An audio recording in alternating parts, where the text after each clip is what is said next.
आज का ये वीडियो बहुत खास है क्योंकि आज इस वीडियो में मैं आपको एक अंधे लड़के की कहानी बताने वाला हूँ जिसकी माँ का कैंसर की वजह से देहांत हो गया। अंधा था, देख नहीं पाता था, जॉब से निकाल दिया गया, लेकिन उसके बाद भी उसने 25 रुपए से शुरुआत कर आज 350 करोड़ की कंपनी बना डाली। जी हाँ, 25 रुपए से शुरुआत करके बिना आंखों से, बिना रिसोर्सेज के आज उसने बना दी 350 करोड़ की कंपनी।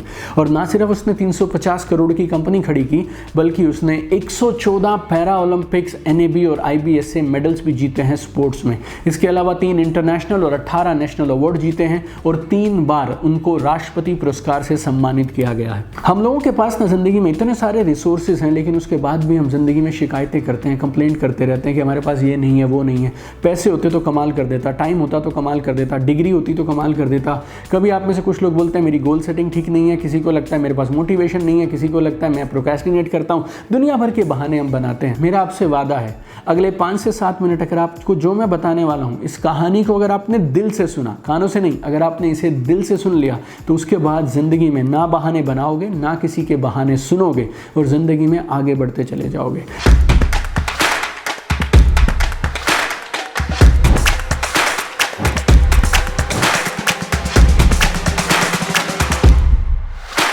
इस कहानी में जो अगले 5 से 7 मिनटों में आपके साथ मैं शेयर करूंगा, कहानी नहीं है यार, ये रियल लाइफ इंसिडेंट है।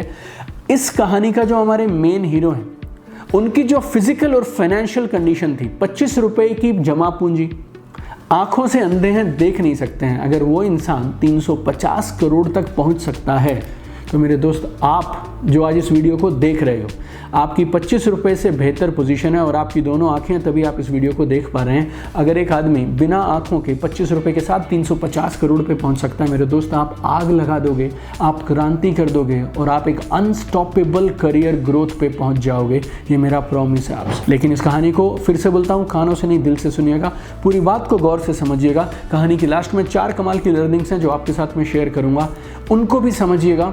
और मुझे ऐसा लगता है आज के बाद ज़िंदगी में आपको मोटिवेशन की ज़रूरत नहीं पड़ेगी अगर आप मेरे साथ अगले 5 से 7 मिनट तक बिना डिस्ट्रैक्शन के फोकस के साथ बने रहे। तो ये कहानी है भावेश चंदूभाई भाटिया की, जिन्हें लोग प्यार से बोलते हैं डॉक्टर भावेश भाटिया। जन्म हुआ था 19 दिसंबर 1970 में महाराष्ट्र में। बचपन से अंधे नहीं थे वो, थोड़ा बहुत विजन था, लेकिन उनको एक खास तरह की बीमारी ने अटैक कर दिया था जिसका नाम था रेटिना मस्कुलर डिटोरियोरेशन। रेटिना मस्कुलर डिटोरियोरेशन, जिनकी वजह से लगातार उनकी आई साइट कम होती चली गई। महाराष्ट्र में महाबलेश्वर बोल के जगह है, वहाँ पे एक होटल में वो टेलीफोन ऑपरेटर का काम किया करते थे। धीरे धीरे अपनी सैलरी से पैसे बचाते थे ताकि अपनी माँ का कैंसर का इलाज करवा सकें। पिताजी महाबलेश्वर में ये गेस्ट हाउस के अंदर में केयर टेकर की छोटी सी नौकरी किया करते थे। चिंता सारा दिन सताती थी कि माँ रहेंगी या नहीं रहेंगी, उन्हें बचा पाऊंगा या नहीं बचा पाऊंगा। ऊपर से चिंता ये थी कि धीरे धीरे आंख की नज़र कमज़ोर होती चली जा रही थी। दोनों चिंताओं के साथ साथ तीसरी चिंता और हो गई, उनकी नौकरी भी चली गई। तो नौकरी चली गई, दिखाई देना कम होता गया और धीरे धीरे वो अंधे हो गए। पूरी जद्दोजहद करने के बाद भी उनके पिताजी और अपनी सेविंग्स के साथ भी माँ को वो बचा नहीं पाए और कैंसर की वजह से माँ का देहांत हो गया। अब उस आदमी की स्थिति समझिए, जॉब उसके पास है नहीं, आंखों से देख नहीं सकता, जितनी भी सेविंग्स थी वो सारी की सारी खर्च हो गई माँ के इलाज में। और माँ जो थी ना, वो भावेश भाटिया के लिए रीढ़ की हड्डी की तरह थी। और माँ के जाने के बाद में उन्हें ऐसे लगा कि ज़िंदगी की सबसे बड़ी सपोर्ट भी चली गई है। मतलब अब ज़िंदगी में जाऊँगा कैसे, आगे कैसे बढ़ूँगा, क्योंकि ना कुछ दिखाई देता, ना मेरे पास पैसे हैं, ना मेरी माँ मेरे पास है। He was like devastated. लेकिन एक बात उनकी माँ ने उनसे कभी कही थी जो भावेश के दिल में घर कर गई, और वो एक चीज़ भावेश को हमेशा क्विट करने से रोक देती थी। और वो एक बात क्या थी, गौर से समझिएगा। भावेश की माँ ने उन्हें कहा था, क्या फ़र्क पड़ता है कि तुम दुनिया को नहीं देख सकते, तुम ऐसा कुछ करके दिखाओ कि सारी दुनिया तुम्हें देखे। इतना बड़ा अपना नाम करो, इतना कुछ बड़ा शानदार करो कि सारी दुनिया तुम्हें जाने और सारी दुनिया तुम्हें देखने के लिए तरसे। रिसोर्सेस नहीं थे, लेकिन इच्छा बहुत थी, दृढ़ शक्ति बहुत थी। भावेश गए एक संस्था में जिसका नाम था NAB, national association for blind. Mumbai में ये संस्था है। 1999 में वहाँ जाकर उन्होंने मोमबत्ती बनाने का कोर्स कर लिया। 5 किलो मोमबत्ती खरीदी, एक छोटा सा मोल्ड खरीदा और उसके साथ वो धीरे धीरे प्लेन कैंडल, एकदम सिंपल सी कैंडल जिसमें कोई डेकोरेशन नहीं है, कोई कलर नहीं है, सफ़ेद रंग की मोमबत्ती बनाया करते थे, रेडी लगाया करते थे, ठेला लगाया करते थे और ठेले पे मोमबत्तियाँ बेचा करते थे। महाबलेश्वर में होली क्रॉस के नाम से एक चर्च है, उसके सामने 25 रुपया रोज़ाना अपनी इनकम में से बचा लिया करते थे ताकि अगले दिन के लिए मोमबत्तियां बनाने के लिए रॉ मटेरियल, रॉ वैक्स खरीद पाएं। जिंदगी में कोई खास उम्मीद नहीं थी, कोई आशा की किरण नहीं थी। सुबह से शाम सिर्फ एक ही काम था, मोमबत्तियां बेचते रहते थे चर्च के सामने, रोज़ 25 रुपये बचाते थे ताकि अगले दिन की मोमबत्तियों के लिए वैक्स खरीद पाएँ। लेकिन एक दिन अचानक उनके ठेले पर एक लड़की आती है और नीता नाम की एक लड़की थी और उस लड़की के आने से पता नहीं क्या हुआ, उनकी ज़िंदगी के अंदर एक नई किरण सी आ गई। उस लड़की का व्यवहार बहुत जेंटल था, उसका स्वभाव बहुत अच्छा था। दोनों की बातचीत होनी शुरू हुई और दोनों में दोस्ती हो गई और अल्टीमेटली दोनों ने शादी कर ली। ऐसा भावेश के मैंने एक इंटरव्यू में कहीं सुना था कि उन्होंने कहीं कहा कि it was love at first sight. Bhavesh की स्थिति ऐसी थी कि जिस बर्तन में वो खाना बनाया करते थे उसी बर्तन में वो वैक्स भी गर्म किया करते थे, मोमबत्तियां बनाने के लिए मोम भी उसी में गर्म करते थे। और शादी करने के बाद उनका डर सबसे बड़ा ये था कि कहीं मेरी वाइफ को ये पता चल गया तो वो मुझसे नाराज़ ना हो जाए।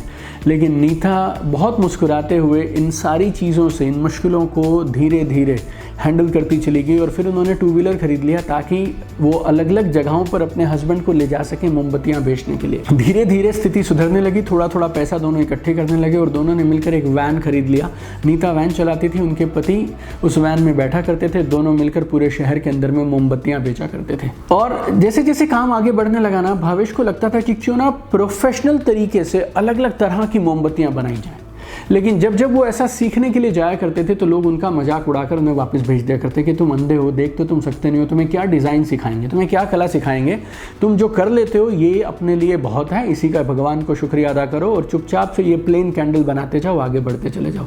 ऐसे भी होता था, बहुत बार कुछ शरारती लोग आया करते थे और उनका सामान यहाँ से वहाँ तोड़ मरोड़ दिया करते थे, कैंडल्स को फेंक दिया करते थे और उनका उपहास उड़ाया करते थे। राइट, ना कोई उनकी मदद करता, ना उन्हें कोई लोन देता, ना उन्हें कोई सिखाने के लिए तैयार था। लेकिन एक बार अचानक से किस्मत पलटी। सतारा बैंक ने एक खास स्कीम के तहत उन्हें 15,000 रुपये का लोन दे दिया। NAB जो है, नेशनल एसोसिएशन फॉर ब्लाइंड, उन्होंने एक स्कीम निकाली कि जितने भी लोग अंधे हैं उन्हें प्रोत्साहन दिया जाएगा, 15,000 रुपये का लोन दिया जाएगा अपना काम शुरू करने के लिए। और तुरंत भावेश भाटिया ने वो लोन लिया और उस लोन से उन्होंने 15 किलो वैक्स खरीदा, 2 डाई खरीदी और एक हैंड कार्ट के साथ में उन्होंने काम करना शुरू किया। अब उसके बाद क्या हुआ, ये कमाल है। भावेश के दोस्त थे नीरज चौहान। नीरज चौहान एक दिन भावेश के घर पे गए और उन्होंने भावेश को मोमबत्तियां बनाते हुए देखा और नीरज के पांव तले जमीन सरक गई। वो शॉक्ड थे कि किस तरह से एक अंधा इंसान इस मेटिकुलस तरीके से, शानदार तरीके से एक के बाद एक काम किए जा रहा था और बिना आंखों के वो देख नहीं पा रहा है, लेकिन उसके बाद भी एकदम शानदार प्रिसीजन के साथ कमाल की क्वालिटी की मोमबत्तियां बनाया जा रहा है। पता नहीं क्या हुआ, नीरज ने अपने डिजिटल कैमरा से कुछ फोटोज लिए, कुछ वीडियोस बनाए, एक छोटी सी वेबसाइट यूं ही बना डाली। वेबसाइट का नाम था sunrisecandles.in। गूगल पे एडवर्टीजमेंट करना शुरू कर दिया और धीरे धीरे गूगल की एडवर्टीजमेंट से ऑर्डर आने लगे और उस वेबसाइट पे काम ही काम आना शुरू हो गया। गूगल पे एड्स चलाने से उनकी रीच बढ़ने लगी और धीरे धीरे काम इतना बढ़ गया कि भावेश ने अपने एक दोस्त से एक छोटा सा लैंड खरीदा और वहाँ पर कैंडल बनाने की फैक्ट्री बना डाली। और उसके बाद भावेश बोलते हैं उन्होंने ज़िंदगी में कभी मुड़कर नहीं देखा। एक दिन ऐसा भी था जब उनके पास टोटल 25 रुपये होते थे जिससे वो वैक्स खरीद के लाते थे अगले दिन की मोमबत्तियाँ बनाने के लिए। और अब वो वहाँ पहुँच गए थे जहाँ पर उनकी फैक्ट्री सनराइज कैंडल में हर दिन 25 टन वैक्स आता है और 10,000 से ज़्यादा अलग अलग डिज़ाइंस की अरोमा थेरेपी की सेंटेड कैंडल्स बनाई जाती हैं जो पूरी हिंदुस्तान में, पूरी दुनिया में बेची जाती हैं। आज सनराइज कैंडल्स के पास 3,470 से ज़्यादा विजुअली इम्पेयर्ड लोग हैं जो काम करते हैं, दिव्यांग हैं जो काम करते हैं, हैंडीकैप लोग हैं जो काम करते हैं और 14 राज्यों में उनकी ब्रांचेस और उनके ऑफिसेज और उनके सेटअप हैं। रिलायंस इंडस्ट्रीज, रैन बैक्सी, नरोदा इंडस्ट्रीज, रोटरी क्लब और दुनिया भर की और बहुत सारे क्लाइंट्स हैं उनके पास जिन्हें वो लगातार कैंडल्स को सप्लाई करते हैं।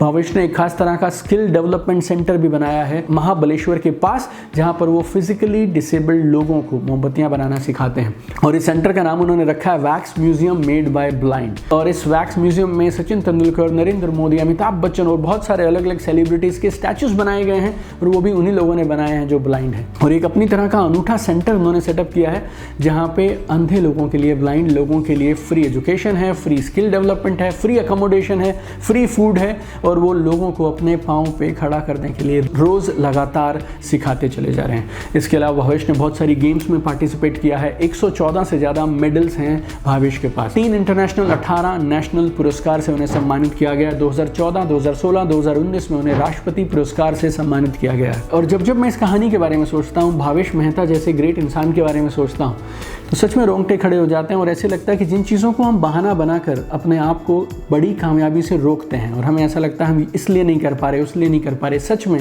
ये सारे बहाने झूठ हैं। भावेश मेहता देख नहीं सकते थे 25 रुपये के साथ अगर वो 350 करोड़ रुपये पहुंच सकते हैं तो आप और मैं या सारी दुनिया भर के लोग जो चाहें ज़िंदगी में वो कर सकते हैं। 4 लर्निंग आपको जल्दी से बता देता हूँ। देखिए, नंबर 1, नथिंग इज़ इम्पॉसिबल। असंभव कुछ भी नहीं है। अगर आप सोच सकते हैं तो आप कर सकते हैं।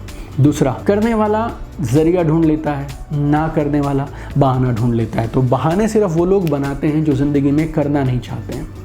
और तीसरा, success takes time. Bhavesh Mehta की आज उम्र 50 से ऊपर है और ज़िंदगी में किसी भी बड़े बिजनेस एम्पायर को अगर आप देखेंगे तो उसने बनने में समय लिया था। तो आपके भी अगर सपने बड़े हैं तो फिर आपको बड़े सपनों को बड़ा समय देना पड़ेगा। और चौथी चीज़ जो भावेश खास तौर पे बोलते हैं, ये हमें ज़रूर सीखनी चाहिए। जितने भी एंटरप्रेन्योर्स हैं हम सबको ये बात उनसे सीखनी है।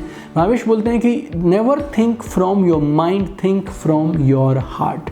दिल से सोचिए, दिल से अपने लोगों के साथ जुड़िए, अपनी टीम के साथ अगर आप दिल से काम करेंगे ना तो आप और वो आपकी टीम मिलकर असीमित कामयाबी हासिल कर सकते हैं। तो और अगर आपको इस कहानी को सुनकर प्रेरणा मिली तो कमेंट में जरूर आपका नाम और यस लिख के जरूर बताइएगा। और कौन सी कहानियां हैं जिन्हें इस सीरीज में कवर कर सकते हैं, उनके नाम, उनके आइडियाज आप हमें इस वीडियो के नीचे कमेंट्स में जरूर दीजिएगा। और देखिए, बहुत कम मैं ऐसा बोलता हूं लेकिन इस वीडियो के लिए मैं आपको जरूर कहूंगा, don't forget to share this video with maximum people. WhatsApp, Telegram, Facebook, Instagram, YouTube, जहां हो सके इस वीडियो को शेयर करिए, कमेंट करते रहिए। And we have one dream, I want to see you at the top. चमकते रहिए।